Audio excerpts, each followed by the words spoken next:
Once Asmodeus got to my house and the authorities witnessed him there and they had their own little interaction and conversation, I was able to get my eldest son Jaden to take his medication. He has a PRN order.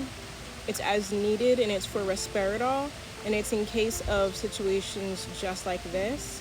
While he was there, he ran out and said he had to go get his overnight bag. So he ran out, got his overnight bag, came back, and by this time me and both the boys had already eaten dinner. I did not cook because I was in no mood to go into the kitchen and cook. So I ordered us food, and I texted Asmodeus while he was in my house. I was like, we already ate, I didn't cook yet. Are you hungry? Do you want something to eat? And that's just common courtesy, especially given the circumstances.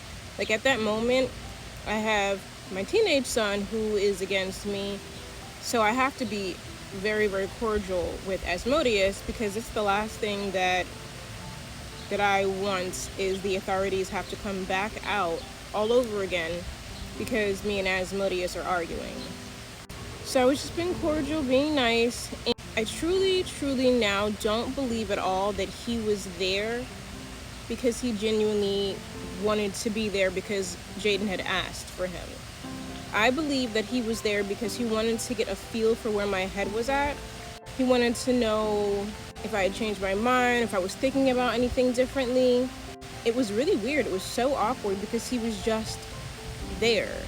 I did feed him. I offered to feed him, but I thought, it's the least I can do anyway. It's just me being a human being, being kind, being generous. But he's using my shower. He's plugged up his laptop and his phone to my outlets. He's watching my TV. He's just physically there. It's like I don't even exist. He created this environment where there was nothing but tension. And it put me in a position where I almost felt like I have to actually go and say something to break the ice because he's just being so quiet. And it's so weird, but he felt entitled, like, you should be approaching me to speak to me. Wait, let me get this straight. You're in my house, I pay all the bills, everything that's in this bitch I put here, and you're moping around and walking around as if somebody owes you even the littlest bit of conversation. Why do I feel uncomfortable in a house that I paid for? So it was awkward. Needless to say, it was very, very awkward. He ended up sleeping on my living room floor with a comforter. I don't know why he didn't use one of our blow-up mattresses because we have 2 blow-up mattresses.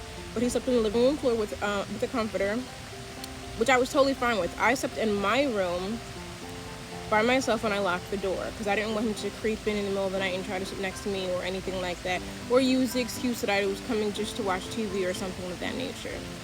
So I slept alone. The boys were good. Jaden did calm down. That was it. I did order him food. He asked for Wingstop, so I door dashed him some Wingstop, and that was literally it. The next morning he left, and we went right back to not speaking. Well, more so him not speaking to me. So following that, the following Tuesday, he called me, and it was like 10 p.m., maybe 10:30 p.m. I was at home. I did work that day. I just got home. I just got the boys to bed and everything. And keep in mind, because I'm blocked, he could only call me. I couldn't call him. So I was blocked. And that was, I believe that was April 3rd.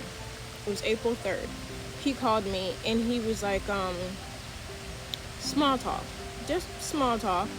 And I knew what he was about to say anyway, so I was very, very, limited. I was limited when it came to everything that I was saying to him. I was on the other end just rolling my eyes, and I'm like, what do you want? What are you calling me for? What do you want?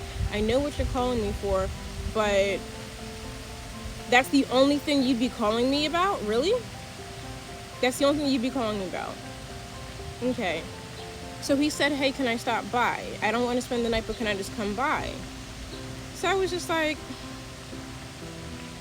okay. Now at this point, you couldn't pay me to drink a bottle of water that Asmodeus gave to me because I just did not trust him anymore.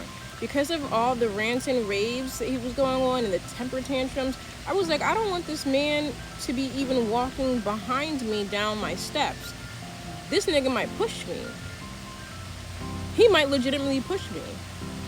And then gaslight me at the bottom of the steps and sit here and say that I slipped or some shit. I don't trust you anymore. So I had my security cameras on and they were recording. So he came over, still had my key. He came over, comes in, I'm in my room watching TV, and he sits down on the end of my bed, and he's just sitting there. So after about 15-20 minutes, I was like, so what did you want to come over for? And he was like, oh, I just wanted some ass. So we're in this situation because of sex. We're in this situation because of unprotected sex. What would possess you? Now, I know obviously you can't get any more pregnant than being pregnant, but what would possess you to think, like, you know what? I'm gonna go over there and try to smash. That makes the most sense to me right now. That makes, like, the most sense to me.